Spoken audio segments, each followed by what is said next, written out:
Et maintenant, ce parfum qui vaut de l'or. Le oud est l'essence végétale la plus chère du monde. Les plus grands parfumeurs en raffolent. Ils sont prêts à faire des milliers de kilomètres pour s'en procurer en pleine forêt tropicale en Asie. Reportage de Delphine Cluzec, Vincent Reynaud et Mathias Denisot. Il est l'un des plus grands nés de la parfumerie française, le parfumeur exclusif de la Maison Dior. Ce jour-là, François Demachy est à Londres pour lancer son dernier parfum. Devant quelques journalistes de mode triés sur le volet, le maître expose les traits de caractère de sa dernière création. Spiritual, mystic, magic, by the way, aphrodisiac also, and, which is important. Perfume is that. Et c'est une expérience, c'est sauvage, quoi. Un parfum puissamment sensuel, composé à partir du oud, un ingrédient mystérieux, jusqu'alors inconnu en Europe. Le oud, ça vient d'un arbre qui pousse à l'autre bout du monde. Une essence rarissime et qui vaut une fortune. Une odeur entêtante d'épices orientales ou d'encens qui fait un drôle d'effet aux narines délicates des journalistes anglaises.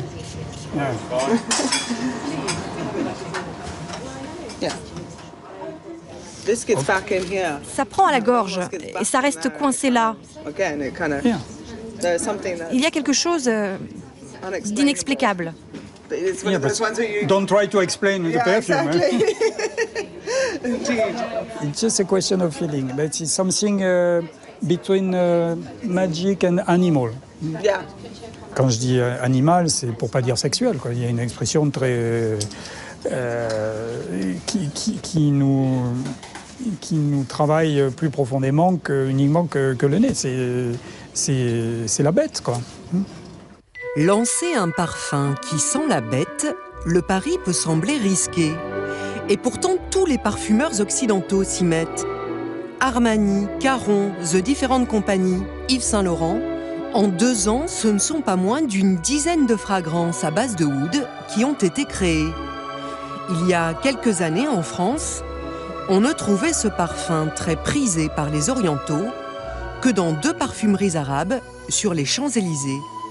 Aujourd'hui, dans ce grand magasin parisien, il y en a partout. Et pour les nés non initiés, c'est assez déroutant. Non, je ne suis pas vraiment conquise. Pas conquise. Je trouve ça très original. La première note est très très boisée. Et après, il se fond très bien, il devient beaucoup plus discret. C'est puissant, hein. Ça se rapproche un peu de ce que je porte d'habitude. J'aime bien les choses un peu orientales, assez épicées, assez boisées aussi.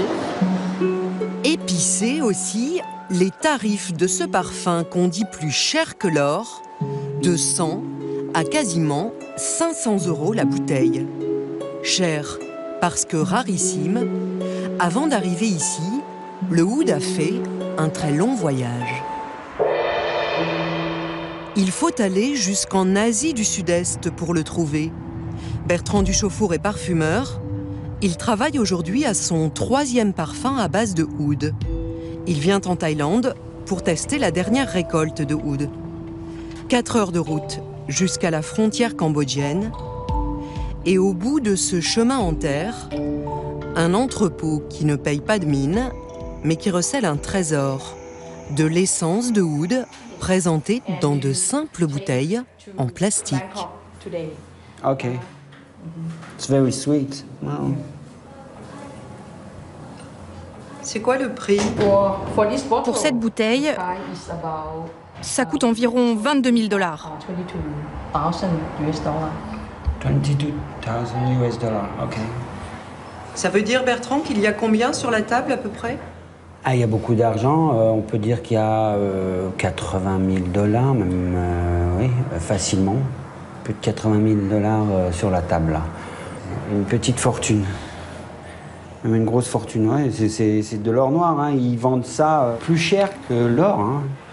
À ce prix-là, les parfumeurs n'en mettent que quelques gouttes dans chaque flacon de parfum.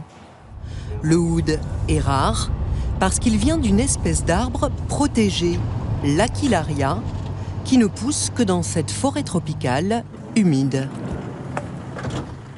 Hi Andrew. Good morning, Bertrand. How are you doing? I'm fine. And you? Bertrand va faire le tour de la plantation avec le patron, Andrew Steele, un ancien militaire anglais qui ne connaissait rien au parfum avant, jusqu'à ce qu'il flaire le bon filon et débarque en Thaïlande il y a 5 ans pour se lancer dans le commerce du oud. Faites attention aux serpents, hein. Snake? Ok. Ouais, il y a des cobras dans le coin. Really? Wow. Cobras.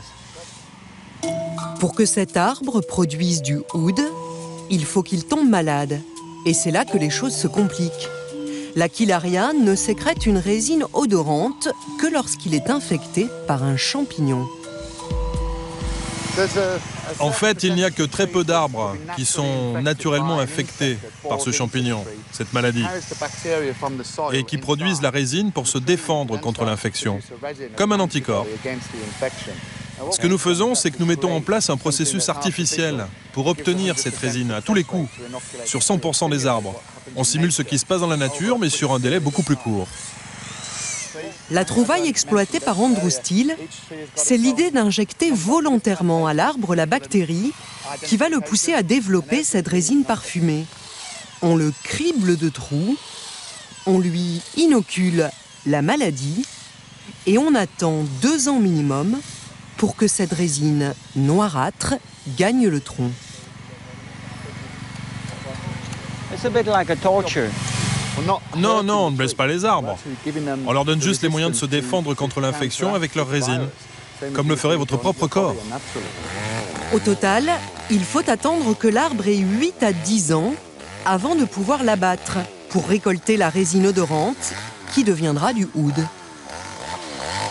C'est un travail quand même de folie. On comprend pourquoi le oud est si cher, parce que de la naissance de l'arbre jusqu'à la récupération de l'huile, il y a un nombre d'étapes incroyable et puis un process très sophistiqué et très long. Après l'abattage, le oud commence déjà à embaumer. Alors, le parfumeur est comme un petit garçon dans un magasin de confiserie. C'est fabuleux.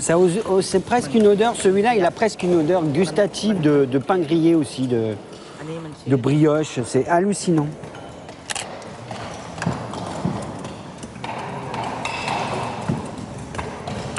Ouais. Délicieux. Ce bois odorant doit encore macérer dans de l'eau pendant 10 jours.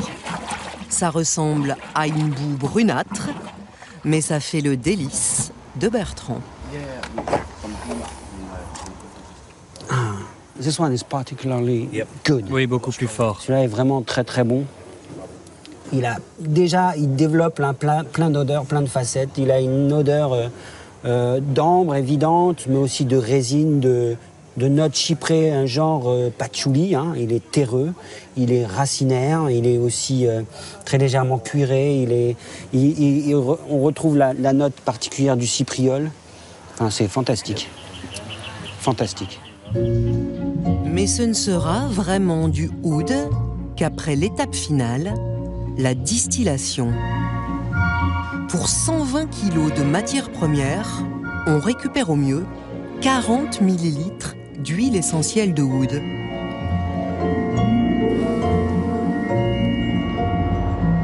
Finalement, Bertrand n'achètera pas ici.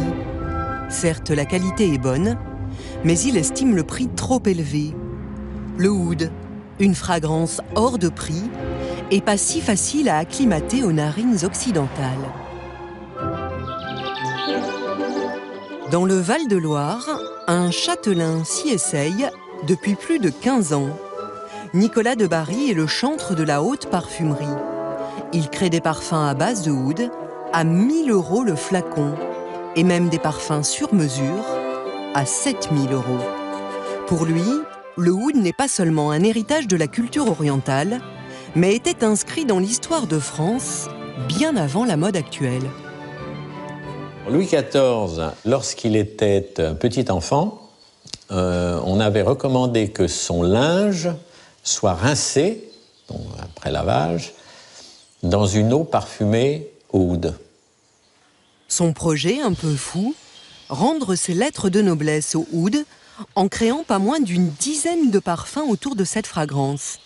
Un défi, étant donné la puissance de cette essence. C'est comme le gibier. Un très bon lièvre, là, dans mes forêts, il y en a pas mal.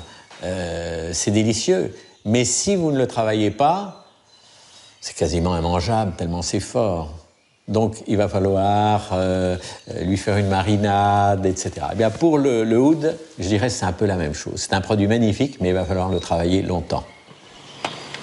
Pour travailler à son prochain oud, Nicolas de Bari fait lui-même ses mélanges dans un atelier d'alchimiste installé dans la cave du château. Des centaines d'essais pour un seul parfum.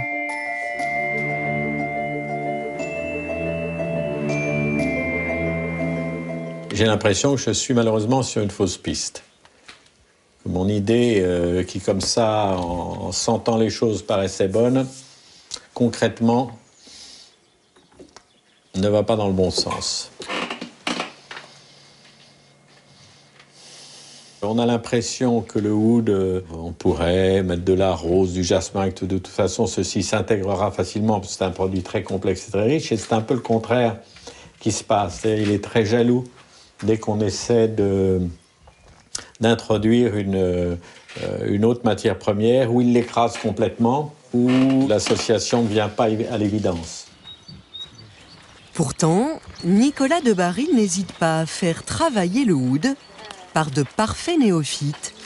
Il organise des week-ends d'initiation olfactive à l'intention des amateurs de parfums. Ça coûte 330 € et le but du jeu, c'est d'aider Madame Tout-le-Monde à fabriquer son propre parfum. Ça, ce sont les instruments de travail. Une bouteille pour votre création. Le thème du jour, composer un parfum corsé, assaisonné, pour les plus téméraires, par une goutte ou deux de oud. Un mélange d'agrumes et de fleurs, où le oud s'invite juste en VIP. On met une aussi. Toi aussi? Il est plus boisé maintenant. Au lieu d'avoir une note florale plus importante par le jasmin, maintenant il est beaucoup plus boisé. Ça me fait décoller, moi. Ça me fait... Carrément. Ah oui, non mais... Faut pas que je dise... J'ai plus besoin de rien. Que ça. C'est extraordinaire. Aujourd'hui, sur 5 participantes, 3 repartiront avec un parfum légèrement oudé. Nicolas a gagné son pari, faire découvrir, le temps d'une après-midi, le parfum le plus précieux du monde.